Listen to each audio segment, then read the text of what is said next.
وَمِنَ النَّاسِ اور لوگوں میں سے مَن یقول بعض کہتے ہیں آمنا ہم ایمان لائے باللہ اللہ پر وبالیوم الآخر اور آخرت کے دن پر وما ہم بمؤمنین حالانکہ ہرگز وہ مومن نہیں، ایمان کا دعویٰ کر رہے ہیں، قرآن ان کے ایمان کے دعوے کا ذکر کر رہا ہے اور پھر فرما رہا ہے وہ مومن ہی نہیں۔ اس کی وجہ کیا تھی؟ یہ منافقین تھے جن کے دل میں نبی کریم صلی اللہ علیہ وآلہ وسلم کی تعظیم نہیں تھی۔ یہ حضور اقدس صلی اللہ علیہ وآلہ وسلم کے سامنے ایمان تو لائے لیکن دل سے انہوں نے حضور کو تسلیم نہیں کیا، حضور کی بے ادبی اور گستاخی کیا کرتے تھے۔ تو فرمایا وما ہم بمؤمنین، وہ ہرگز مومن نہیں۔ یخادعون اللہ، وہ اللہ کو دھوکہ دینے کی کوشش کرتے ہیں، والذین آمنوا اور ایمان والوں کو دھوکہ دینے کی کوشش کرتے ہیں۔ حقیقت میں تو یہ ہے کہ وہ رسول اللہ صلی اللہ علیہ وآلہ وسلم کو دھوکہ دینے کی کوشش کرتے تھے، لیکن قرآن نے فرمایا یخادعون اللہ، وہ اللہ کو دھوکہ دینے کی کوشش کرتے ہیں۔ اس کی وجہ یہ ہے کہ رسول اللہ صلی اللہ علیہ وآلہ وسلم اللہ کے بھیجے ہوئے ہیں، اور رسول اللہ صلی اللہ علیہ وآلہ وسلم کی بے ادبی کرنا در حقیقت اللہ کی بے ادبی کرنا ہے، اور حضور کو دھوکہ دینے کی کوشش کرنا در حقیقت اللہ کو دھوکہ دینے کی کوشش کرنا ہے۔ اور مومنوں کو اس طرح دھوکہ دیتے کہ اپنے مسلمان ہونے کا دعویٰ کرتے، ان کے سامنے نماز پڑھتے، ان کے سامنے قرآن پڑھتے، ان کے سامنے جہاد میں شریک ہوتے، لیکن دل سے وہ حضور پر ایمان نہیں لائے تھے۔ وما یخدعون، وہ دھوکہ نہیں دیتے الا انفسہم، مگر اپنی ہی جانوں کو خود اپنے آپ کو وہ دھوکہ دے رہے ہیں۔ وما یشعرون، اور وہ شعور نہیں رکھتے، فی قلوبہم، ان کے دلوں میں مرض، بیماری ہے، نفاق کی بیماری ہے، حضور صلی اللہ علیہ وآلہ وسلم سے حسد کی بیماری ہے۔ تو نبی کریم صلی اللہ علیہ وآلہ وسلم کے مقام و مرتبے سے وہ جلتے تھے، تو فرمایا فزادہم اللہ مرضا، اللہ نے ان کی بیماری کو اور بڑھا دیا۔ اس کو سمجھنے سے پہلے یوں سمجھیں کہ اگر کوئی کسی سے جلتا ہو، حسد کرتا ہو، تو اس کا مقام جس قدر بلند ہوگا اس کی حسد میں کیا ہوگا؟ اضافہ ہوگا۔ تو ان کے دل میں بغض رسالت کا مرض تھا، ان کے دل میں حضور کا حسد تھا۔ اللہ تبارک و تعالی نے قرآن کی کئی آیتیں حضور کی فضیلت میں، حضور کی بلندی میں اور حضور کے مقام و مرتبے کو بیان کرنے کے لیے نازل فرمائی۔ جیسے جیسے آیات نازل ہوتی ان کا حسد اور ان کا مرض اور بڑھ جاتا۔ وَلَهُمْ، اور ان کے لیے عذاب علیم، علیم کے معنی دردناک، دردناک عذاب ہے، بما کانوا، اس وجہ سے کہ وہ یکذبون، کذب، جھوٹ، اس وجہ سے کہ وہ جھوٹ بولا کرتے تھے۔ تو جھوٹ کی یہ نحوست ہے کہ ان کے لیے دردناک عذاب ہے۔ منافقین ایمان لانے کا دعویٰ کرتے لیکن وہ جھوٹے تھے۔ مومنین کو بھی چاہیے کہ وہ جھوٹ سے بچیں۔ حدیث پاک میں فرمایا کہ جھوٹ انسان کو ہلاک کر دیتا ہے اور سچ انسان کو نجات دینے والا ہے۔ وَإِذَا، اور جب قیلا، کہا جائے، لہم، ان منافقوں سے، لا تفسدوا، تم فساد نہ کرو، فی الارض، زمین میں، ایسی باتیں کر کے، حضور کے خلاف باتیں کر کے، حضور کی تعظیم و توقیر نکالنے کی کوشش کرتے ہو تو مسلمانوں میں فساد ہوتا ہے، تم فساد نہ کرو۔ قالوا، وہ کہتے ہیں، انما نحن مصلحون، ہم تو صرف اصلاح کرنے والے ہیں۔ مصلح مانے اصلاح کرنے والے۔ وہ کہتے ہیں ہم توحید کی حفاظت کر رہے ہیں۔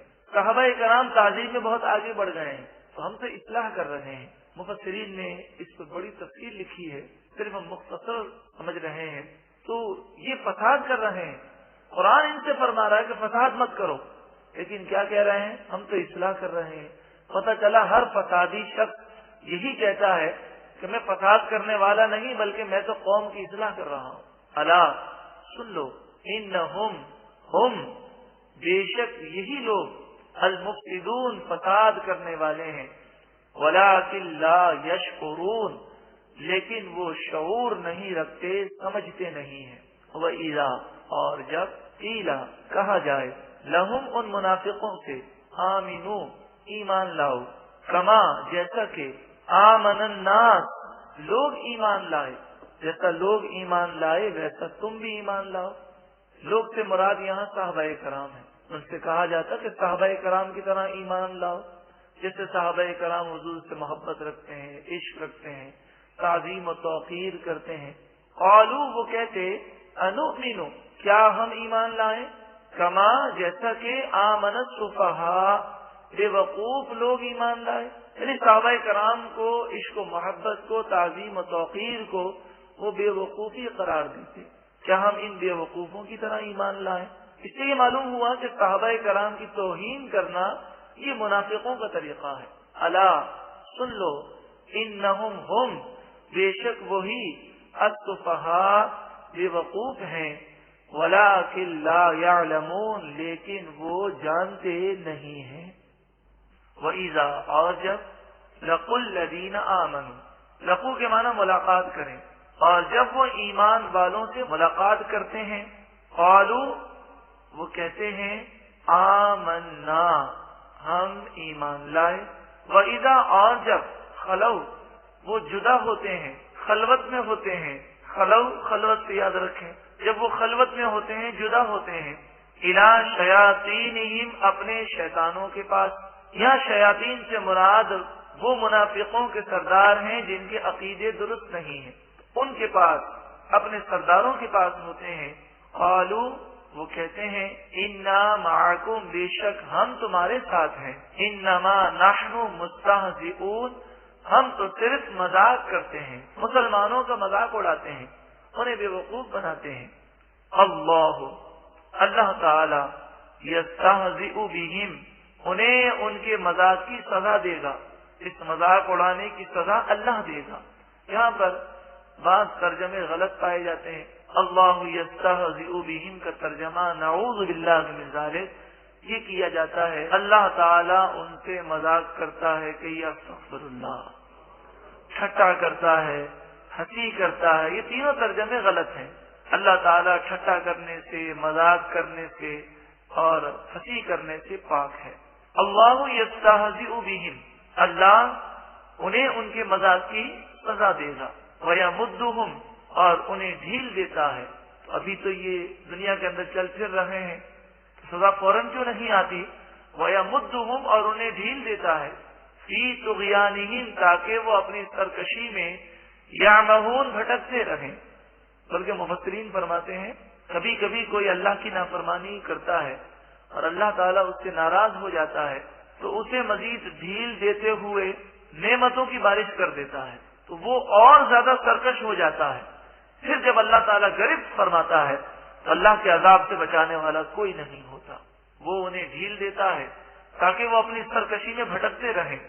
اولئک الذین یہی وہ لوگ ہیں اشتروا جنہوں نے حاصل کیا الضلالۃ گمراہی کو حاصل کیا، بالہدی ہدایت کے بدلے، فما ربحت پس نفع نہ دیا، تجارتہم ان کی تجارت نے، گمراہی کو حاصل کیا ہدایت کے بدلے میں۔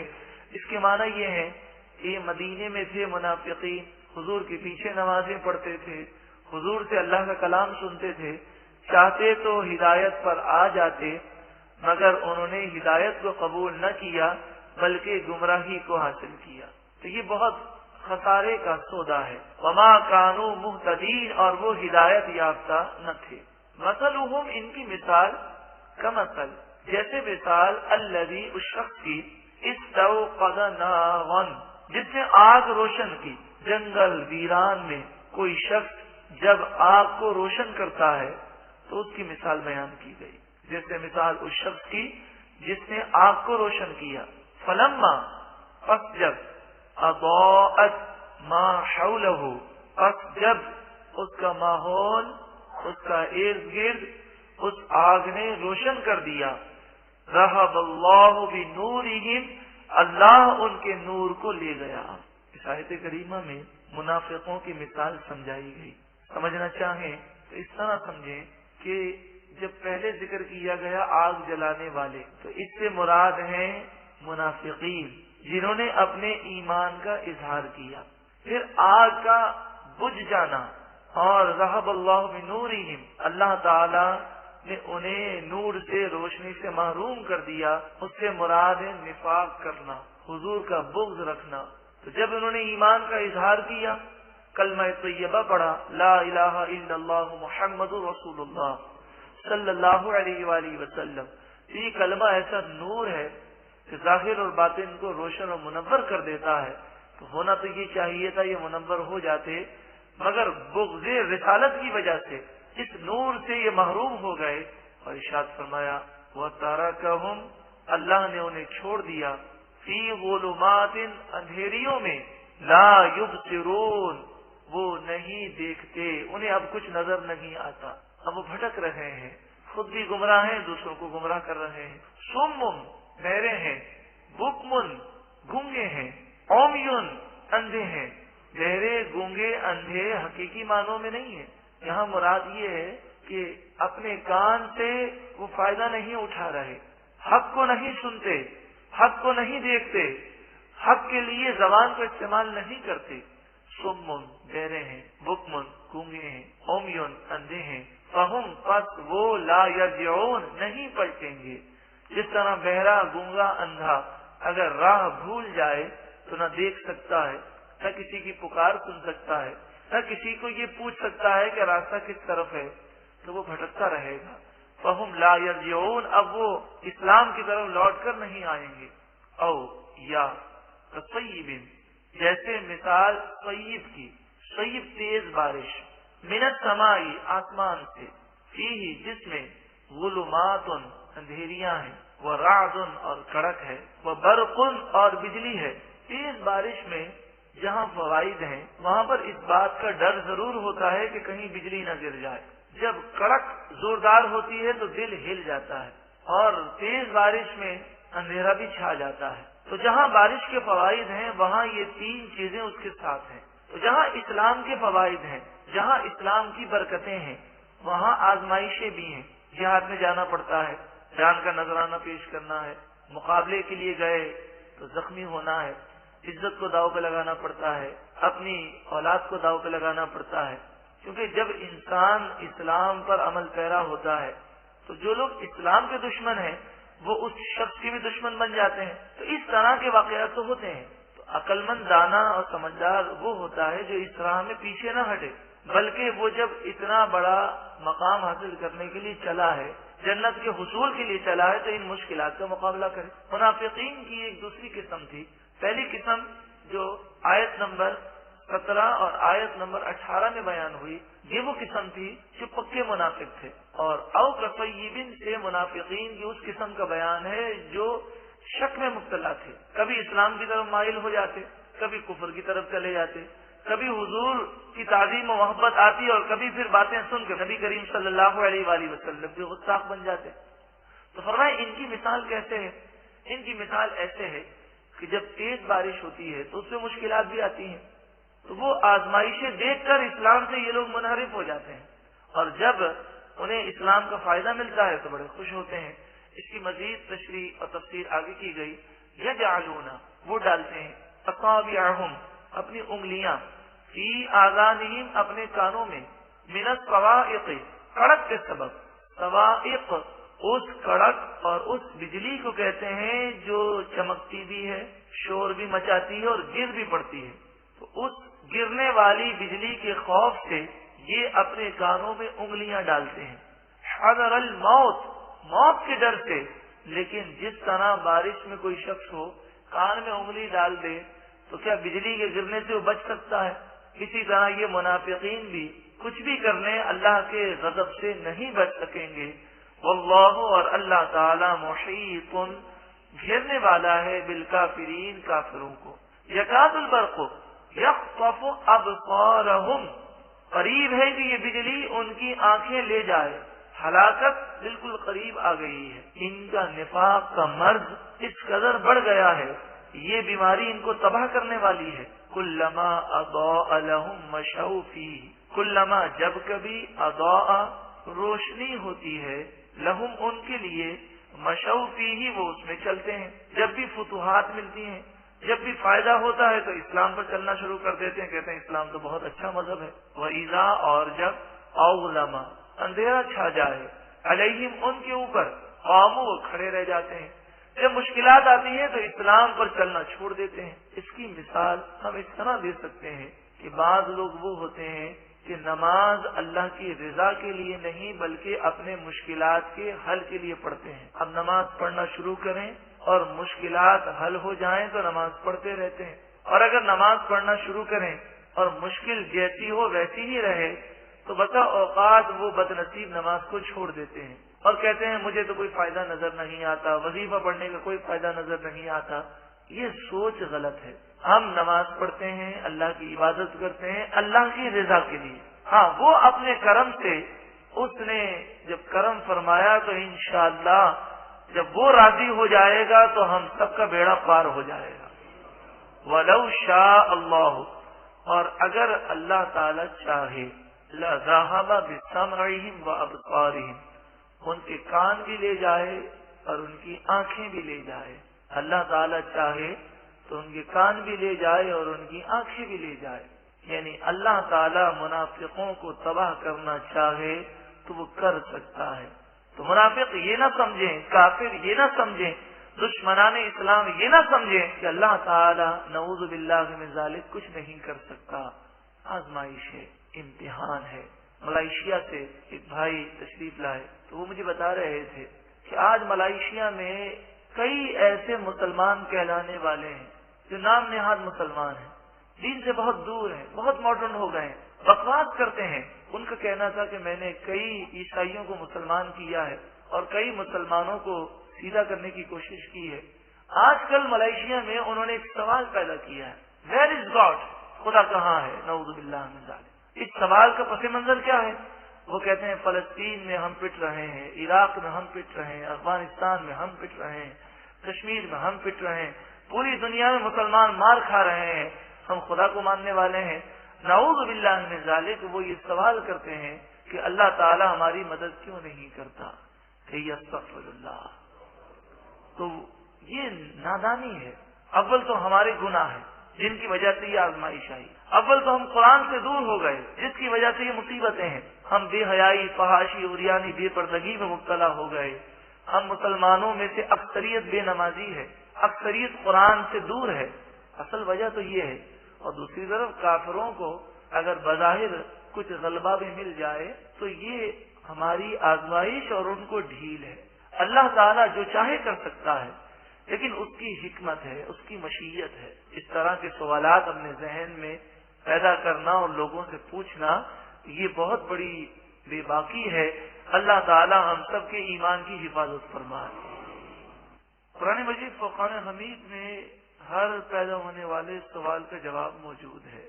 قرآن فرماتا ہے وَلَقَدْ نَصَرَكُمُ اللَّهُ بِبَدْرٍ وَأَنْتُمْ أَذِلَّةٌ. بے شک اللہ نے تمہاری مدد بدر کے مقام پر فرمائی ہے جبکہ تم بے سر و سامان تھے. 6 یا 8 تلواریں تھیں. ان 6 یا 8 تلواروں نے 1000 تلواروں کا مقابلہ کیا. 6 یا 8 گھوڑے تھے. ان 6-8 گھوڑوں پر سوار صحابہ کرام نے 1000 کے لشکر کا مقابلہ کیا. تو مدد تو اس وقت بھی آئی لیکن ان صحابہ کرام جیسا جذبہ بھی بیدار کیا جائے. وہ جس طرح قرآن و حدیث پر عمل پیرا تھے اس کے مطابق اگر زندگی گزاری جائے وَأَنْتُمُ الْأَعْلَوْنَ إِن كُنتُم مُؤْمِنِينَ. اگر تم پکے مومن ہو تو تم ہی غالب رہو گے. لیکن بات یہی ہے کہ ان کنتم مومنین کے مقام پر فائز تو ہوں. رب العالمین کی رحمت اور مدد ابھی بھی آ سکتی ہے. اور حقیقت یہی ہے کہ جب بھی مسلمانوں نے قرآن مجید فرقان حمید سے دوری اختیار کی, ذلت اور رسوائی ان کا مقدر بن گئی, اور جب انہوں نے قرآن و حدیث سے قرب حاصل کیا اور قرآن و حدیث سے وہ وابستہ ہو گئے تو قرآن کے نور سے وہ ہاری ہوئی جنگ بھی جیت گئے. وما اصابکم من مصیبت فبما کسبت ایدیکم. قرآن مجید فرقان حمید فرماتا ہے کہ تم پر جو مصیبت آتی ہے وہ تمہارے گناہوں کی وجہ سے آتی ہے. اور جہاں تک یہ سوال ہے ویئر از گاڈ, سوال کرنے والوں کو عقل ہونی چاہیے. انہیں یہ سوال کرنا چاہیے کہ بدر میں اللہ تعالی کی مدد آئی، حنین کے مقام پر اللہ تعالیٰ کی مدد آئی، صلیبی جنگوں میں اللہ تعالیٰ کی مدد آئی، یہاں تک کہ 1965 کی جنگ میں بھی اگر دیکھا جائے تو اللہ تعالیٰ کی غیبی مدد کا ظہور نظر آیا، تو انہیں یہ سوال کرنا چاہیے کہ وہ پرانے اسلاف جیسا کردار اب ہمارے اندر کیوں نہیں ہے؟ ہم وہی کردار پیدا کریں تو اللہ تعالیٰ غیب سے ہماری مدد فرمائے گا۔ اور یہ تو باتیں صرف سمجھانے کے لیے ہیں، ورنہ اگر آپ دیکھیں عراق میں بھی دشمنان اسلام کی افواج پٹ رہی ہیں، افغانستان میں بھی پٹ رہی ہیں، کشمیر فلسطین میں بھی وہ پٹ رہے ہیں، یہاں تک کہ حقیقت یہ ہے کہ چند ایک مسلمان ہیں جن میں جذبہ جہاد ہے، ان چند ایک مسلمانوں کا وہ مقابلہ کرنے کی طاقت نہیں رکھتے۔ اگر تمام ہی مسلمان جذبہ جہاد سے سرشار ہو گئے تو انشاءاللہ عز وجل دونوں جہاں میں بیڑا پار ہو جائے گا۔ اور یہ بات بھی عرض کروں کہ یہودی ہو یا عیسائی ہو، چاہے ہندو ہو، ہر شخص اللہ تعالی کی قدرت و طاقت کو تسلیم کرتا ہے۔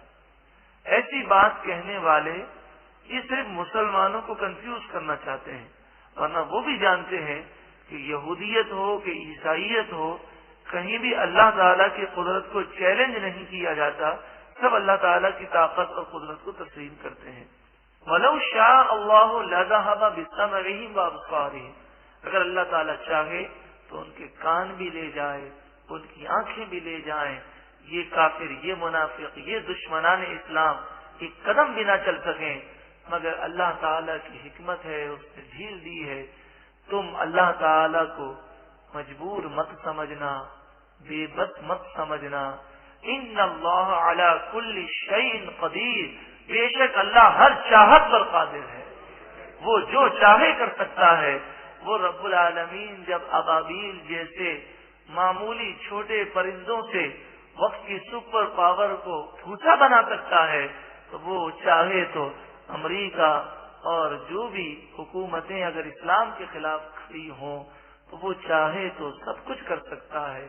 بات یہ ہے کہ ہمارا امتحان ہے، ہم کب خواب غفلت سے اٹھیں گے، کب ہم قرآن کی طرف آئیں گے۔ یہی پیغام ہے، یہی عزم ہے، یہی سوچ ہے کہ ہم قرآن سے محبت کرنے والے حقیقی بن جائیں، قرآن کو سمجھیں، قرآن کی دعوت عام کریں۔ بزرگوں نے تو یہ فرمایا، روایتوں میں آتا ہے، پورا ایک رکوع قرآن کا سمجھ کر ختم کرنا پورا قرآن ناظرہ بغیر سمجھے پڑھنے سے زیادہ افضل و اعلیٰ ہے۔ تو اللہ تعالیٰ کا ہم شکر ادا کرتے ہیں، اللہ تبارک و تعالیٰ ہمیں قرآن مجید کو قرآن حمید کے نور سے ہمارے قلوب کو منور فرمائے۔